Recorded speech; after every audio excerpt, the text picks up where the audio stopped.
Hello everyone, it's Queen V. I'm back to you with another video. This video pertains to the recent updates as it pertains to the Carlee Russell case. Before I get into the new developments, news clip, and my commentary, I would like to extend my continued support to families that are currently missing a loved one. I know that this process is not easy, missing a loved one and anxiously waiting for them to return home and are waiting for answers as to why they disappeared. So my continued support. I've said this in a previous video and I will say it again. I am grateful that Carlee Russell is home, because these new developments I will report on. I truly believe her family needs to get her help. I'm going to say it again. I'm pleading with the Russell family. Please get your daughter, your child help, because this is screaming that she needs help, and this could have ended in so many ways. But once again, I'm grateful that she's home. So let us dive right in. It has been confirmed by numerous outlets that on July 28th, 2023, Carlee Russell turned herself in which she has been officially charged with 2 misdemeanors, one for false reporting to law enforcement, and the second is falsely reporting an incident. Each charge is a Class A misdemeanor, which carries a fine up to $6,000 and 1 year in jail. Officials state that they are looking into additional charges.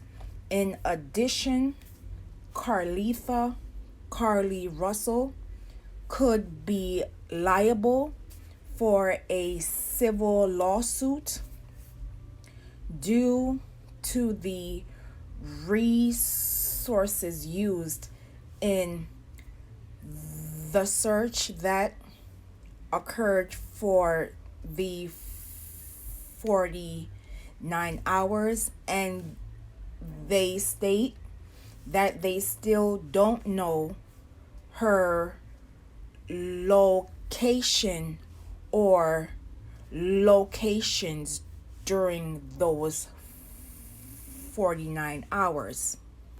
As previously reported, on July 13th, 2023, Carlee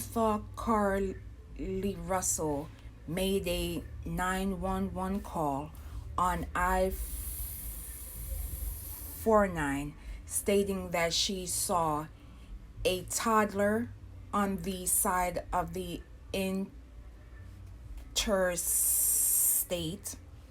stopped to check on the toddler, and called a family member to reporting the same details.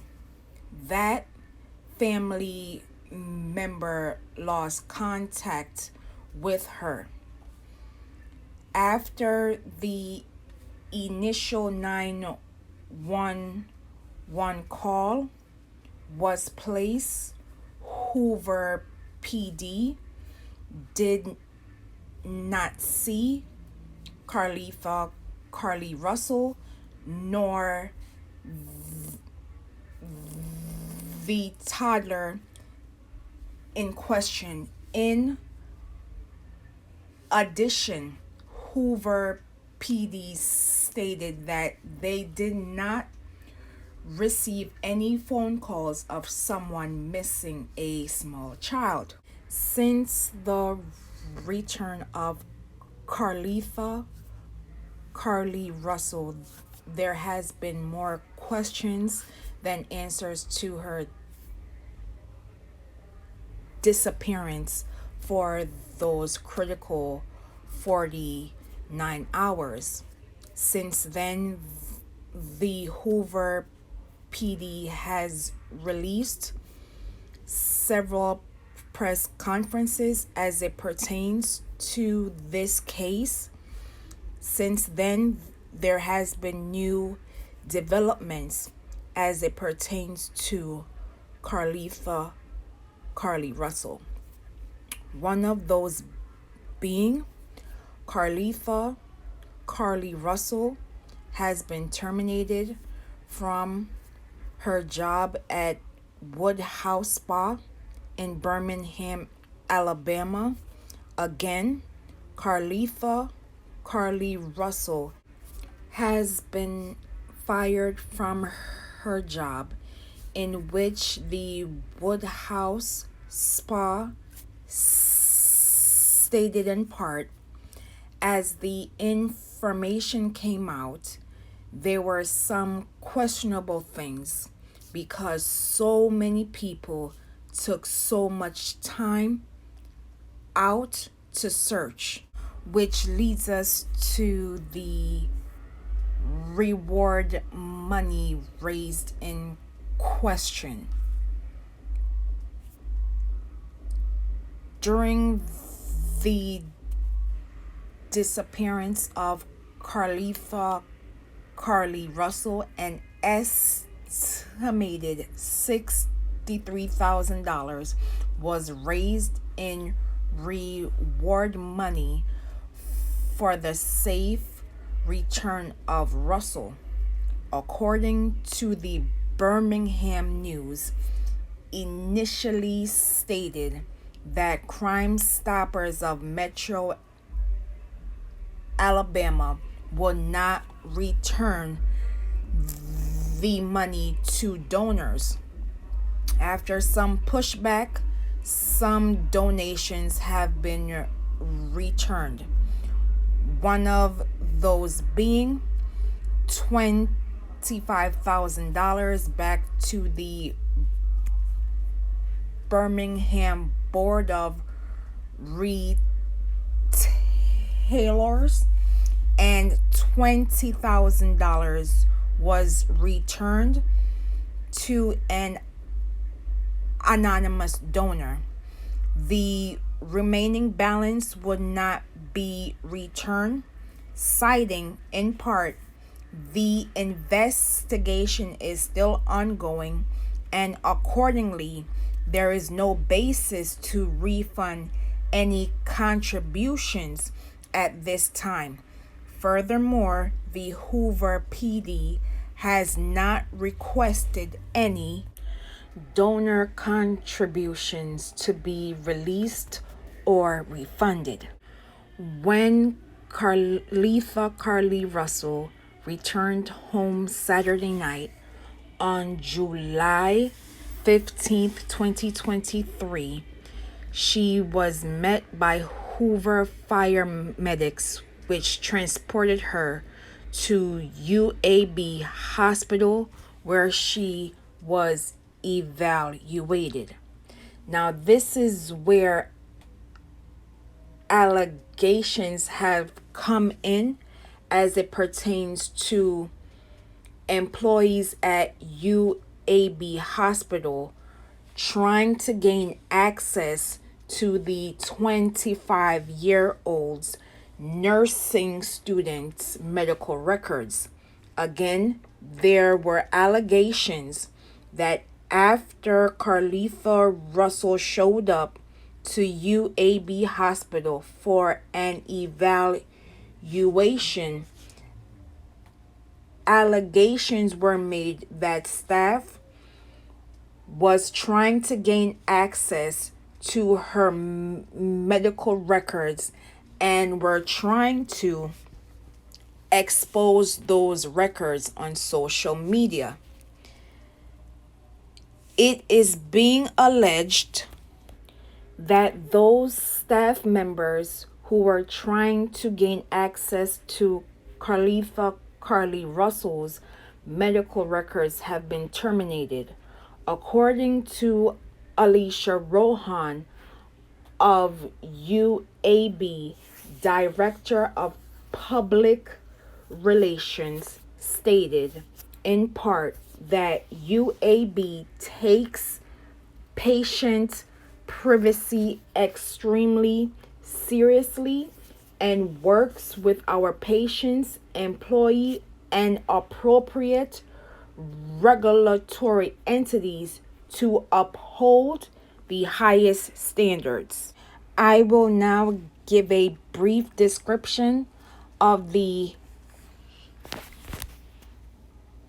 HIPAA privacy law, which states that the Health Insurance Portability and Accountability Act of 1996 is a federal law that required the creation of national standards to protect sensitive patient health information from being disclosed without the patient's consent or knowledge.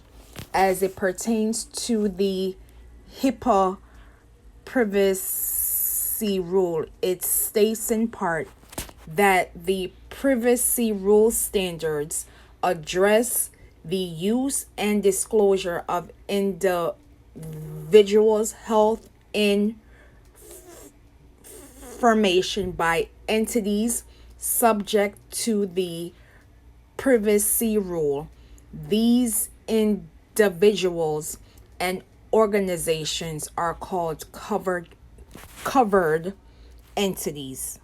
This has fueled more questions as it pertains to Carlee Russell's mental health prior, during, and after her alleged faked disappearance. One person who has come to her defense is now her former partner, Thomar.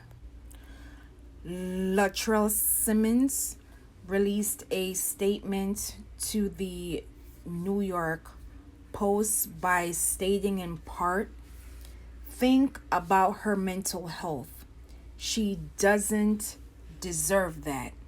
She doesn't. Nobody deserves to be cyberbullied." Since then,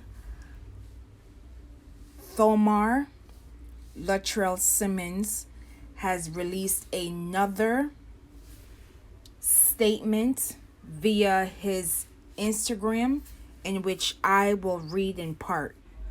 "Carlee's actions created hurt, confusion, and dishonesty. I was made aware of the false narrative after coming to the defense of my ex, Carlee Russell. Myself and my family nature was to react in love and genuine concern. We are disgusted from the outcome of this entire situation." He goes on to state in part, "Thank you to all my family and friends and the nation for support through this. I want to send my prayers and thanks to Miss Angela Haley Harris, her team, and all of the volunteers." And Thomar ends his post by stating, "Please continue to keep us in your prayers. With love, Thomar." Now I will give a brief timeline that the Hoover PD has released in their initial press conference. So here we go. According to the Hoover PD, they have cited some very strange online searches that Carlee Russell made in the days leading up to her disappearance. They include on July 11th, 2023 at 7:30 a.m. she searched, "Do you have to pay for an Amber Alert?" On July 13th, 2023, on the day of the disappearance at 1:03 a.m., "How to take money from a register without being caught." On July 13th at 2:13 a.m., she searched Birmingham bus station. At 2:35 a.m., she searched one-way bus ticket from Birmingham to Nashville with a departure date of July 13th. At 12:10 p.m., she searched the movie Taken prior to her 911 call. At around 8:20 p.m., Carlee Russell left her workplace in Birmingham, and then she ordered some food at a nearby business. Then she went to Target on Highway 280 to buy some snacks, where she stayed in the parking lot until 9:21, according to authorities. Just after 9:30 p.m., that's when Carlee Russell made the 911 phone call. In addition, she made the other phone call to the family member at 9:36 p.m. After returning home, Carlee Russell gave investigators of her account, which occurred on the night of July 13th, 2023. Now you will watch this brief press conference in which Hoover PD reads a letter from Carlee Russell's attorney, and I will be back with my commentary. Thanks to everyone for attending again today. I want to thank the members of our department and all of law enforcement who played a role in the investigation of this case. Last Wednesday, July 19th, we held a press conference and provided you with the facts of the Carlee Russell disappearance. We told you the investigation was ongoing, and we helped you determine where Carlee was during the 49 hours of her disappearance. Today I've talked to and received a statement from Mr. Emery Anthony, attorney for Carlee Russell. Mr. Anthony has scheduled a meeting for Carlee to meet with investigators early this afternoon, but then I received an email stating that a statement was being provided by him on her behalf. Mr. Anthony asked that I read the statement in its entirety, which I will do now. My client has given me permission to make the following statement on her behalf. There was no kidnapping on Thursday, July 13th, 2023. My client did not see a baby on the side of the road. My client did not leave the Hoover area when she was identified as a missing person. My client did not have any help in this incident, but this was a single act done by herself. My client was not with anyone or any hotel with anyone during the time she was missing.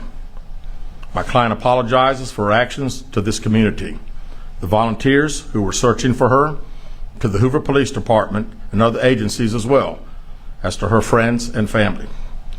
We ask for your prayers for Carlee as she addresses her issues and attempts to move forward, understanding that she made a mistake in this matter.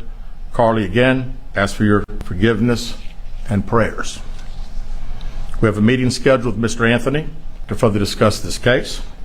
We're currently in discussions with the Jefferson County District Attorney's Office in Bessemer about possible criminal charges related to this case, and we will announce those charges when and if they are filed. Everyone has a right to feel how they feel about this particular story because persons were invested in Carlee Russell being home with her family. I've said it in a previous video and I've stated earlier that I am grateful that Carlee Russell is home because it could have been worse, and I am pleading with the Russell family to getting Carlee Russell help. I know that Carlee Russell is over 18 years old, but this situation is screaming a cry for help. While I am not an expert in mental health crises, I truly believe if Carlee Russell does not address what she is going through in the near future, whatever is bothering her will continue to follow her for years and decades to come. In addition, I would not be surprised if more charges or lawsuits come Carlee Russell's way because of the resources used on the local, state, and federal levels. I have watched the memes on various social media platforms. I have also seen persons stating that they are taking back their support and prayers for Carlee Russell. Again, as I have stated, everyone has a right to feel how they feel about this case because it gripped everyone's attention. For me, I have been bringing awareness to missing persons cases for the past 2.5, 3 years now. There has been organizations and persons who have been bringing about missing persons cases for years and decades more than me. So what I am saying is, I would not have done anything different if given the chance, because I saw a story in which a young black woman was reported missing, and I was doing my part into bringing the awareness of her story. I've said this in a previous video. While I am not able to highlight each and every missing person's case, all of their stories matter because they have family, friends, and community members waiting for their safe return. We still have an estimated 90,000 to 100,000 plus Black girls and Black women currently missing. I've said this before and I will say it again.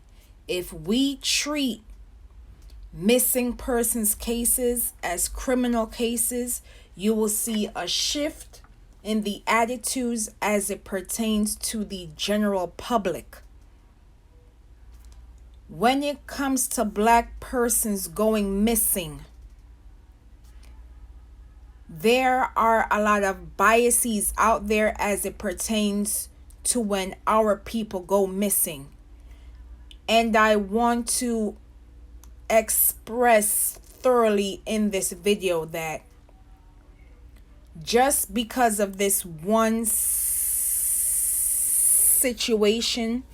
it will not stop me from bringing awareness to missing persons cases, because these stories matter as their loved ones are waiting for their safe return. Regardless of the outcome, everyone's story deserves to be told, and whether it is told here or somewhere else, their stories need to be told, and it needs to be told with care and with grace. As these stories become public, again, I will advise the public to be mindful of spreading misinformation, disinformation, aka lying, as it does have an effect on the investigation, but it also affects families of missing persons cases. Sending condolences and support to families of missing persons who are no longer here. I cannot begin to imagine the pain and grief in which your families are currently going through, as some of these cases do progress. I want you to know that you have my full support. I will leave in the description and comments below for organizations and hotlines as it pertains to missing persons cases. In addition, I will leave the contact information as it pertains to the missing persons cases of LatashaCrumpColeman, Kiawanta Jo Sawyer, Imani Roberson, and Allisha Watts. Find LatashaCrumpColeman. Find Kiawanta Jo Sawyer. Find Imani Roberson. Find Allisha Watts. Find our people. And as always, please be safe out here, and I will see you in the next video.